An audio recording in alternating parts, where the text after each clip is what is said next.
Just another night in Arkham, Massachusetts. The streets are wet, the lights flicker like they're about to give up on life, and somewhere in the distance, a jazz band is absolutely committed to making this city feel even more depressed. Detective Jack Foster thinks he's got a simple case on his hands. Some blackmailers leaning on the mayor over his romantic misadventures. You know, a scandal, a payoff. Everyone pretends nothing happened. Then Jack smells something. Not cheap whiskey, not bad cologne. Rot, decay, death. He forces his way into a locked hotel room and finds the aftermath of a satanic ritual. One guy beheaded, another reduced to ash except for a single lonely hand, and absolutely no way anyone could have escaped. Windows locked, door sealed, classic oh no situation. And that's how the Dark Rites of Arkham gets its hooks into you within the first 5 minutes. Developed by Postmodern Adventures, the solo dev behind An English Haunting and Nightmare Frames, The Dark Rites of Arkham is a classic point-and-click adventure soaked in 1930s noir and Lovecraftian cosmic horror.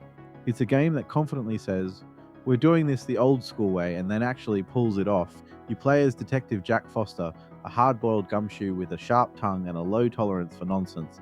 Unfortunately for him, his boss won't let him tackle this case alone.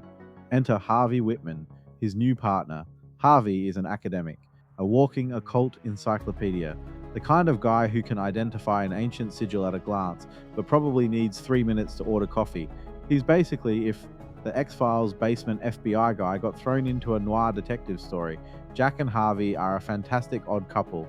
Jack's grounded, street-smart attitude constantly clashes with Harvey's methodical, by-the-book approach, and that friction adds just enough humor to keep the story from becoming relentlessly bleak.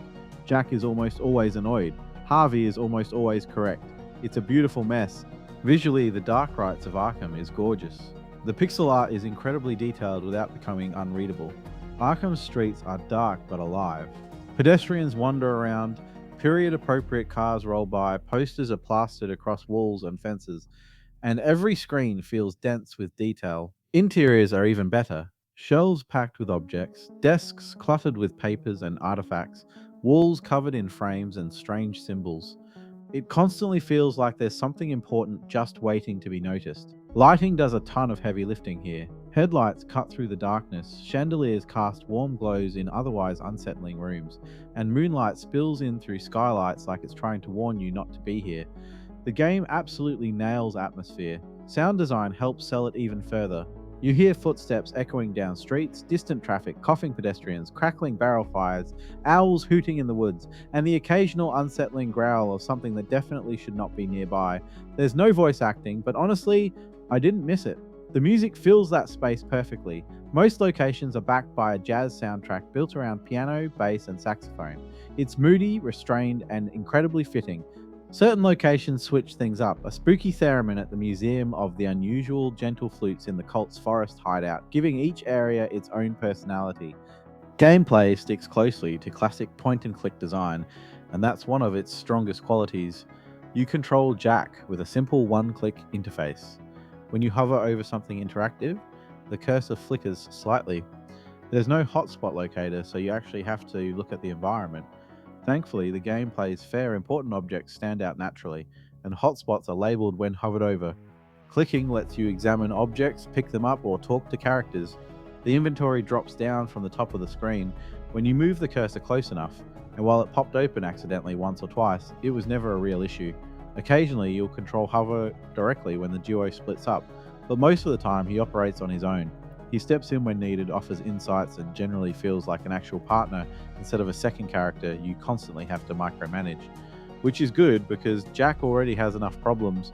The game is essentially divided into 3 major acts. The first act takes place around the city of Arkham. You'll visit the police station, a diner, an antique store, a psychiatrist's office, Miskatonic University, the city park, and more. This section is all about following leads, questioning suspects, and slowly realizing that this case is way bigger than it first appeared. The second act shifts focus to a cult operating outside the city. To gain access, you'll need to play along just enough to avoid suspicion while secretly poking around. It's tense, uncomfortable, and constantly feels like you're one wrong move away from being discovered. The final act heads to a prison where a death row inmate may hold the final pieces needed to put everything together. By this point, The stakes are clear, the supernatural elements are fully unleashed, and the tension is dialed way up. Progression is handled through a city map that updates whenever you uncover a new lead. You can't open it whenever you want, you have to physically leave a location through the street. Once a place has been fully exhausted, it's usually removed from the map, though a few linger for optional content. Puzzle design is one of the game's biggest strengths. There's no hint system, but puzzles are logical, well paced, and rooted in the story. Most solutions involve gathering information, combining inventory items sensibly, or creating distractions to get people out of your way.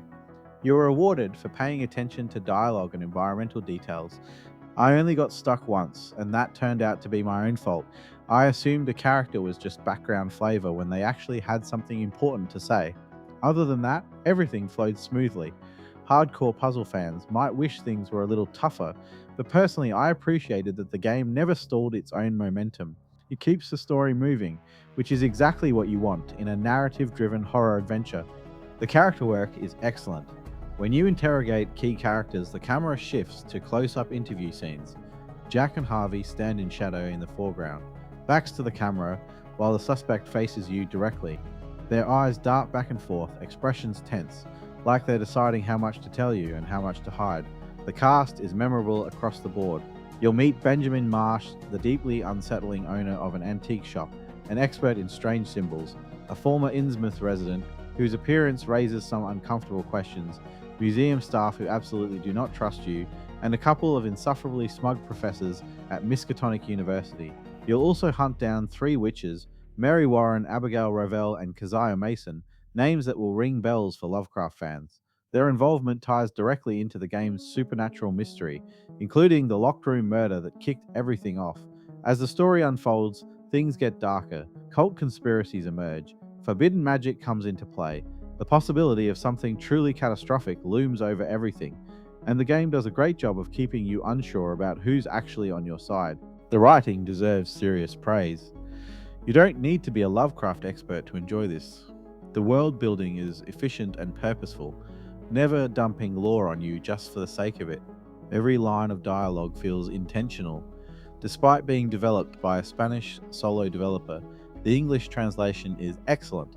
Characters all sound distinct, whether they're cops, academics, politicians, cult members, or 200-year-old witches.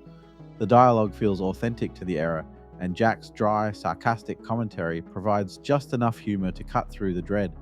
There's plenty of violence, guns are fired, blood is spilled, bodies are mutilated, but it's all handled through pixel art, keeping it disturbing without becoming gratuitous. There's even a jump scare or two, including one that absolutely got me, and yes, I should have seen it coming. One thing I loved is how tense the game feels, even though you technically can't die. I ended up with an embarrassing number of save files, constantly saving before and after big moments because the atmosphere makes you feel like something terrible is always about to happen. The manual save system works perfectly with the pacing. It lets you stop after intense scenes, take a breath, and mentally prepare yourself to dive back in. By the time the credits rolled, the Dark Rites of Arkham had completely won me over. It doesn't try to reinvent the point-and-click genre, instead it polishes it to a shine. Strong writing, excellent pacing, memorable characters, stunning pixel art, and a jazz-infused soundtrack come together to create a tightly focused, deeply atmospheric experience. I've spent around 8 hours with this game and not once did it feel bloated or unfocused. If this is the kind of Lovecraftian storytelling we're getting from modern adventure games, I'll gladly keep walking into dark rooms I know I shouldn't.